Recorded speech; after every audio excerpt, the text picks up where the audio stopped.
Good morning everybody. Today we will do the applications of potentiometer. कल हमने potentiometer पढ़ा था और पोटेंशियोमीटर के 3 एप्लीकेशंस होते हैं जो हमें आज पढ़ने हैं। ठीक है, applications of potentiometer.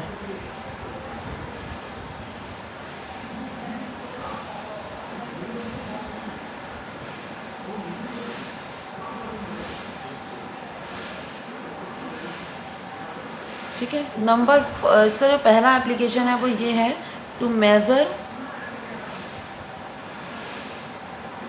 EMF of a cell. किसी भी सेल का ईएमएफ मेज़र करने के लिए हम पोटेंशियोमीटर का यूज़ करते हैं। देख लो, इसमें सबसे पहले हमें सर्किट बनाना होगा। जैसे आपको पता है पोटेंशियोमीटर में क्या होता है, वायर के सेगमेंट्स होते हैं और हर एक सेगमेंट की लेंथ इसमें हम 1 मीटर लेते हैं। ठीक है, तो मैंने आपको बताया था कि 4 या 5 सेगमेंट होते हैं। बेसिकली जो लैब्स में हमारे पास जो पोटेंशियोमीटर होता है उसमें 4 मीटर की लेंथ की वायर होती है। ठीक है, तो इसमें क्या करते हैं कि यहाँ पर एक मीटर स्केल होता है, एक मीटर स्केल है। मीटर स्केल के पैरेलल वायर लगी हुई है, ये एक सेगमेंट हो गया। यहाँ कॉपर की स्ट्रिप है, दिस इज़ द दूसरा second segment, this is the fourth segment. ये 4 सेगमेंट हो गए। ठीक है, फिर इसको हमने कनेक्ट किया होता है, यहाँ से एक रिहोस्टेट लगा दिया होता है हमने, रिहोस्टेट लगा होता है। यहाँ पे एक सेल है, ये वो सेल है जो हमें कनेक्ट करनी है, जिससे हमें बैटरी में मतलब जिससे हमें करंट मिल रही है। ठीक है, ये एक एमीटर जोड़ दिया हमने साथ में। अब उसके बाद क्या करेंगे हम, ये हमारा पोटेंशियोमीटर है ना। ठीक है, इसके साथ हमारा ये इसका एक टर्मिनल ए हो गया, ये इसका हो गया। अब यहाँ पे हम वो सेल कनेक्ट करेंगे जिसका हमें ईएमएफ मेज़र करना है। You are getting it? ये वो सेल है जिसका हमें ईएमएफ मेज़र करना है, और ये गैल्वेनोमीटर है। गैल्वेनोमीटर को हम कनेक्ट कर देते हैं जॉकी से। गैल्वेनोमीटर जॉकी, ये बिल्कुल वैसा ही लग रहा है आपको सुनने में जैसा कि मीटर ब्रिज में होता था। वहाँ पे भी एक गैल्वेनोमीटर के साथ हम जॉकी को कनेक्ट कर देते हैं और जॉकी को स्लाइड करते हैं, जिससे कि हमें क्या मिल जाए, 0 डिफ्लेक्शन पॉइंट मिल जाए। ठीक है, इन द सेम मैनर देखो, ये वो सेल है जिसका हमें ईएमएफ निकालना है, and this is the cell जो हमें करंट दे रही है, ई डैश कह रहे हैं इसको।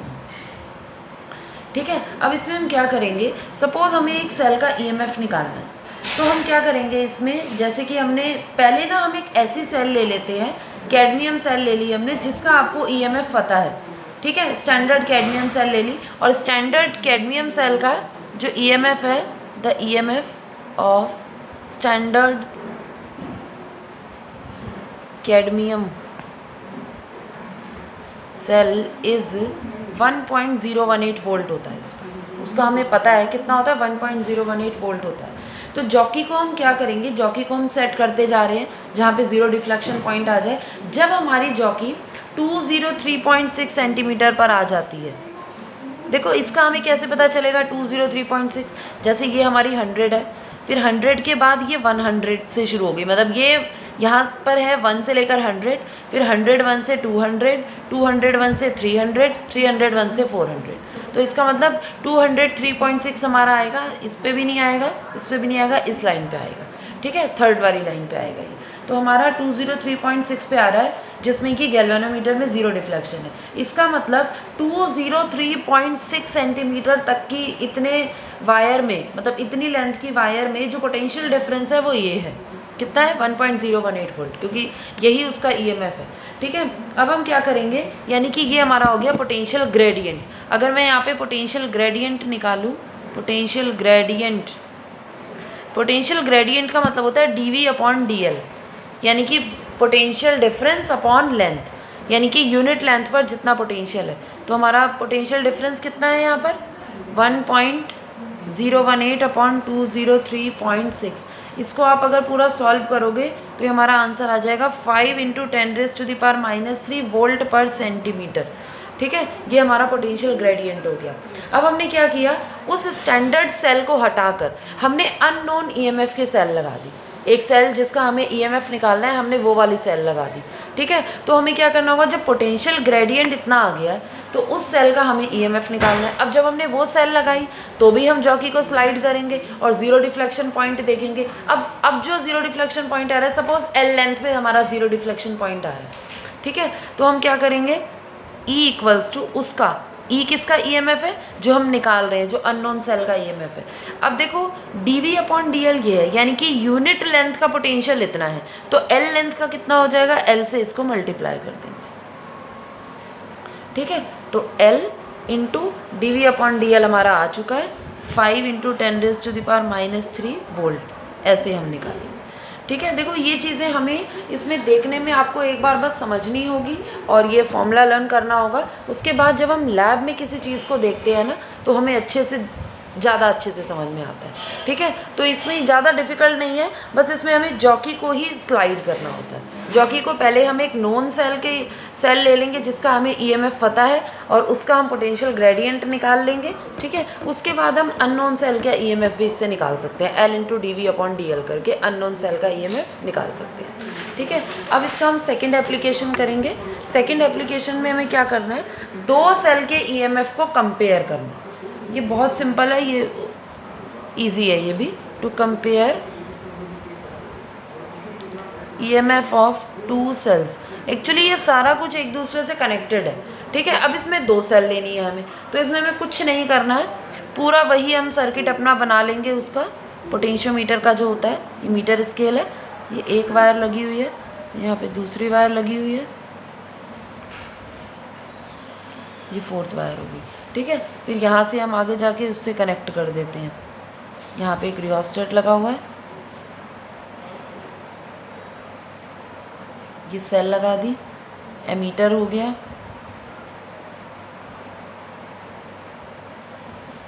ठीक, अब ये हमारा हो गया पोटेंशियोमीटर का डायग्राम पूरा। अब हम इसमें क्या करेंगे ना, अब हम इसमें जो हमें 2 सेल हैं हमारे पास, जिसको हमें कंपेयर करना है, जिसके ईएमएफ को E1 और E2, वो 2 सेल लेंगे हम। दोनों के पॉजिटिव टर्मिनल को, this is a very notable point, दोनों के पॉजिटिव टर्मिनल को, जैसे दोनों का, जैसे ये जो पॉइंट है A, दोनों के पॉजिटिव टर्मिनल को इससे कनेक्ट कर देंगे, A से। ये एक सेल हो गई E1, ये दूसरी सेल हो गई E2। देखो दोनों के पॉजिटिव टर्मिनल को मैंने एक पॉइंट से कनेक्ट कर दिया, और दोनों का जो नेगेटिव टर्मिनल है वो हम जोड़ देंगे गैल्वेनोमीटर से, एक की हेल्प से।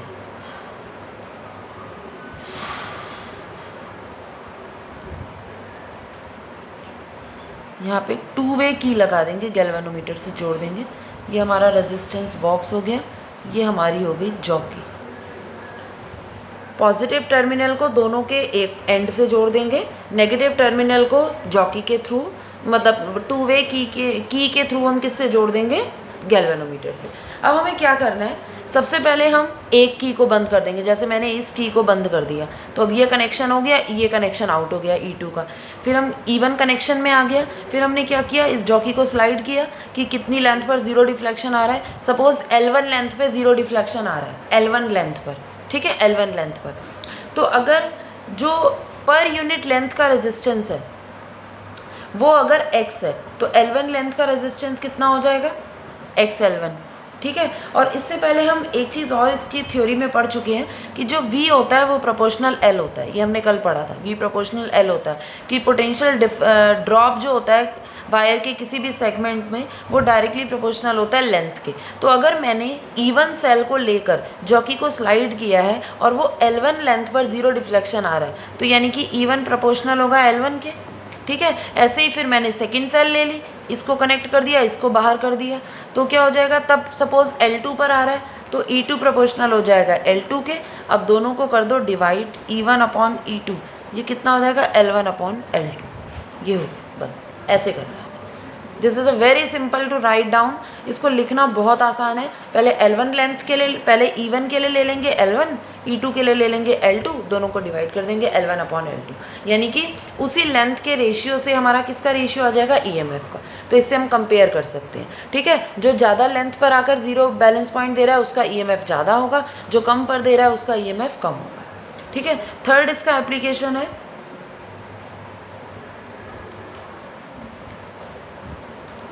to measure internal resistance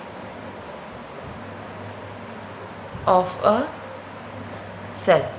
ठीक है, तो इसका जो थर्ड एप्लीकेशन है वो हम नेक्स्ट वीडियो में करेंगे। ओके।